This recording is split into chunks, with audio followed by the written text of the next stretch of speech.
The Tres AI podcast is brought to you by SalesPage.ae, Synergy Consultancy, and Pro Experts Media.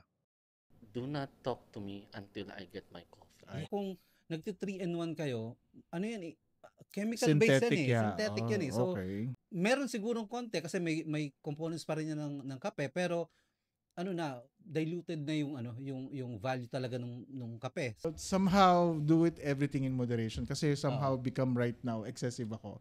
But coffee, dun sa options sa binigay, I love to experiment naman sa iba't ibang coffee shops.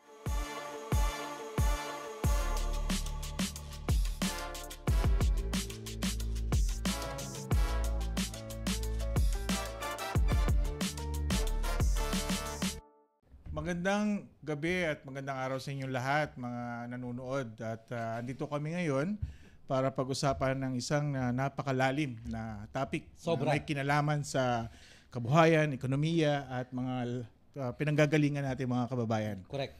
So, ano yan? Kape. Yeah. Ang topic natin tuloy, ang pinaka-main topic natin ngayon, magtitimpla ka ba ng 3-in-1? Mm-hmm. Magko-coffee ka ba sa ibang coffee shop?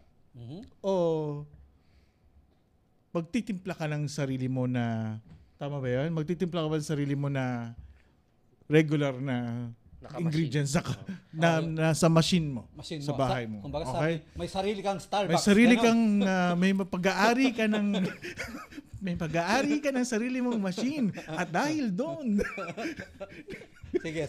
Okay, sige. Okay, ako muna para at least sige, let's go. I become a coffee person nang nandito ako sa UAE. So, ang pangangailangan ko sa pagkakape lalim pangangailangan talaga. So, nag-average ako ng 3 hanggang 5 ang kape sa isang araw. Dumating din sa point na ang espresso ginagawa akong regular coffee. Mabigat 'yun. Dahil napasama ako sa mga kaibigan ko at mga kamag-anak kong Italyano. So, ano yan? Itang Ilocano. Kawawa naman yung mga tropa natin. Hindi na lang po yan. Namula ako dun.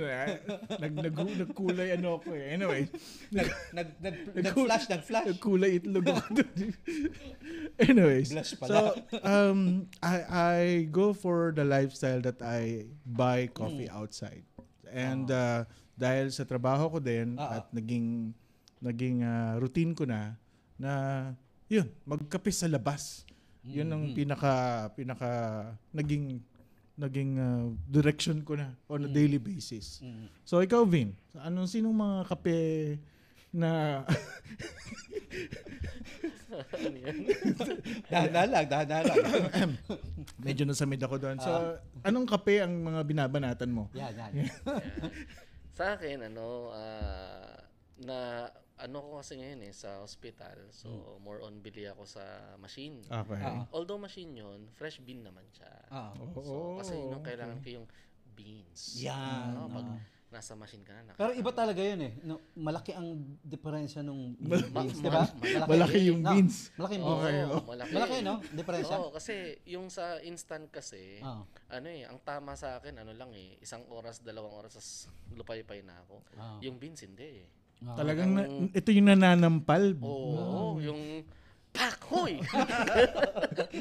Gising ka Gising ka na. Yung pagturok mo, maraming beses na. Oo. Dahil na-excite ka eh.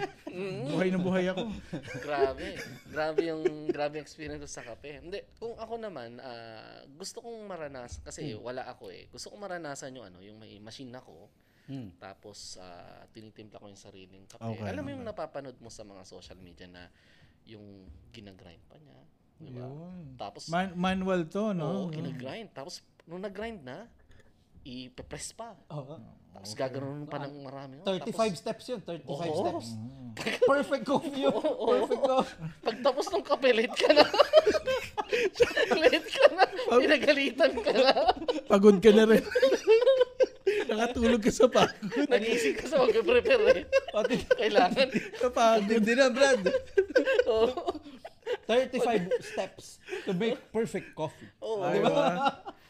inaano ko pa yun, no? Ginagrind mo yun, tapos ilang beses may filter. Yan yung mga perfect blend. Dahil dito sa UAE. Tapos, Kape, number iinumin one. mo, kala mo nasa commercial ka. Ikaw na naman mag-isa. So, yun lang isa. Gusto ko maranasan yun. Okay. Sige. Kailangan pagbigyan natin yan, Brad, yung mga pangarap mo sa buhay. Oo, kasi sa akin, ang Tama yun, ginagawa tama ko yun. lang, lagi lang akong machine eh. 3 dirhams, 4 dirhams, gano'n. Wala rin kasi akong time sa, sa labas. Bumili sa mga coffee shop talaga. Sa loob talaga to. Machine na hindi, no? So, yun naman yung So, mas sa gusto akin. mo, may sarili kang machine. Gusto ko sana. Kaso nga lang, wala din akong time. Oo nga. Kasi late Matrabaho na nga din. ako palagi. Baka pag ginawa ko pa yun. Lalo ka ng late. Oo. So, yun naman yung sa akin. Ikaw naman, Sir Benel, ano naman ang kape? Coffee person din. Talagang hindi ako nakaka-function ng hindi nagkakape. Kailangan may nananampal din sa'yo. Oo.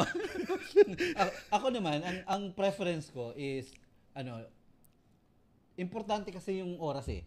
Okay. So, depende lagi sa kung may meeting ako, O wala. meron akong hinahabol, plak, tapos. So 3-in-1 yan. 3-in-1 yun. 3-in-1. Okay. So, kailangan, kumbaga, makarating ka Ito doon yung mga 3 sa steps, meeting. no? Ito yung sa kanya, 35 steps. Sa akin, 3 steps lang. Pero, tama si Arvin, iba kasi yung dapat meron kang parang na-experience mo din.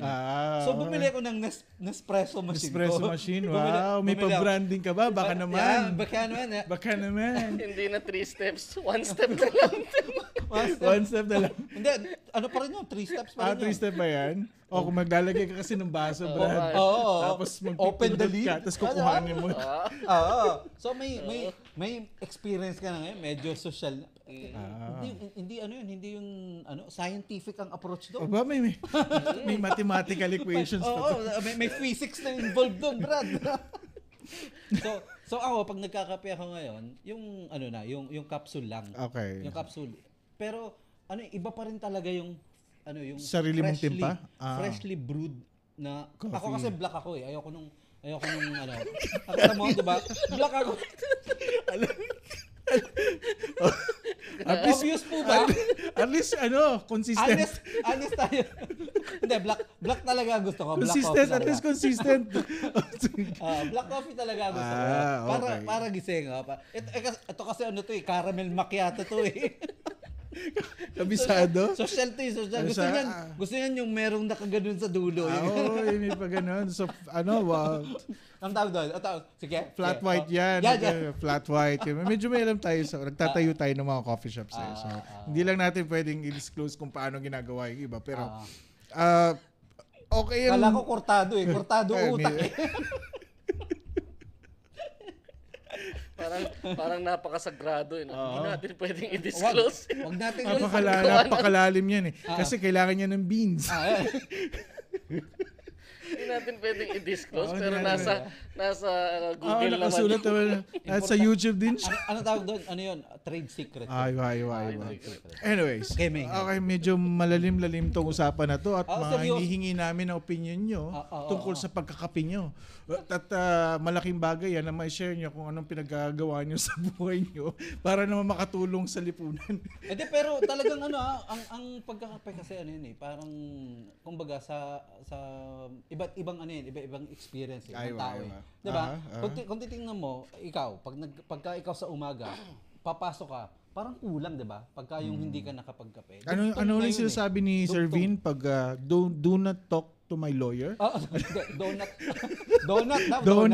Talk. May donut. Pag yan, kapag nari umagang-umaga, hindi ka pa nakakape, groggy ka, tapos may mangungulit sa'yo. Ayaw patay. Diba? Parang gusto mong sabihin na, do not talk to me until I get my coffee. Ay, wow. May ganun siya. Tapos yung... Papangalanan ko ba yan? Ha? Papangalanan natin yan. Hindi Sino na ba siya yan? nagsalita. O baka mapalayas tayo dito. Wala. So, yun lang yun. Kumbaga, syempre, gusto kong nakakape muna. I know, maraming relate dyan sa early morning na... Routine na yan eh. Hindi kasi ganyan ako dati sa boss ko. So, nung pumapasok kami, tinitingnan ko muna kung may hawak ng kape at naka-sip na ng kape.